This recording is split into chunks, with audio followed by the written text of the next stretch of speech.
Hi, my name's Joel Ownby. I'm the founder and lead engineer at Willow Dynamics. This series is going to be some quick walkthroughs and demo use cases just to kind of show how the platform works. We'll start with some really simple stuff and then get to some more complex things like synthetic data or multi-angle shots, etc. So for our use case today, let's say I've got an app and it's a gamified fitness app where you get power-ups and achieve objectives from, completing work in the real world. Think I'll call this app App Blaster 10,000 Supreme.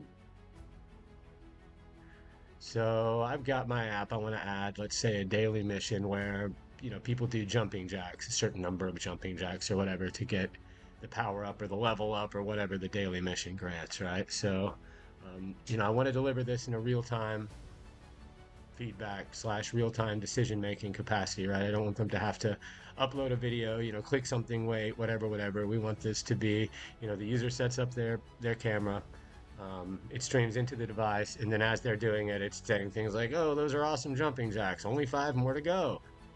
That's our simple use case today. I've got a video here, um, just of myself. I took a few minutes ago doing an awesome jumping jack.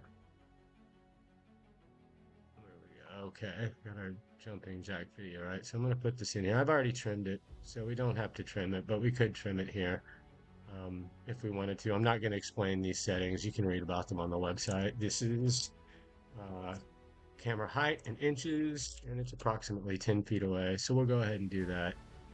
Check my trim here. We're good. It's from Pennington. I know because I trimmed it in advance.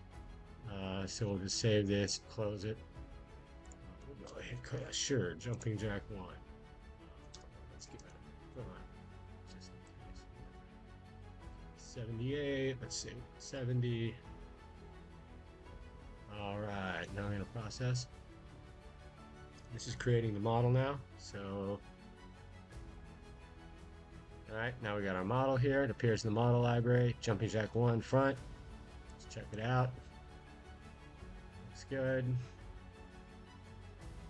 Let me check. Make sure we're straight. Yep, this is more than enough.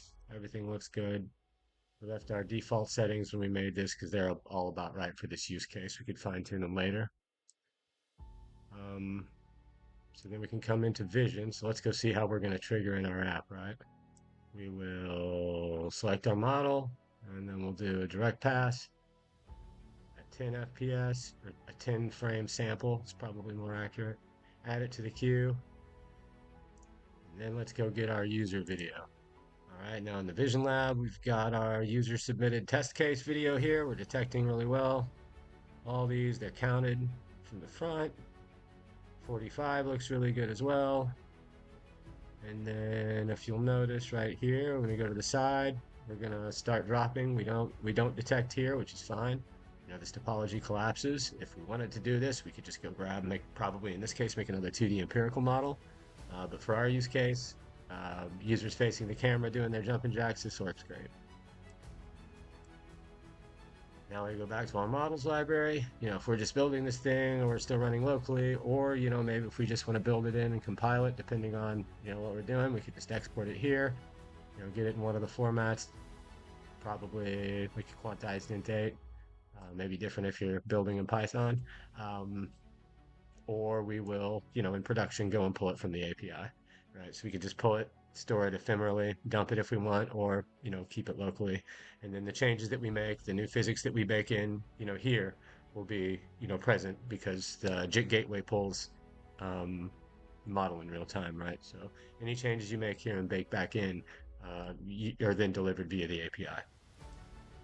So that's it. I added my Jumping Jack Daily Mission to my Ab Blaster 10,000 Supreme game. We're ready to go. I'll be doing a follow-up where we take the model that we just made and put it in our little game. So follow and subscribe to check that out. Thanks for watching.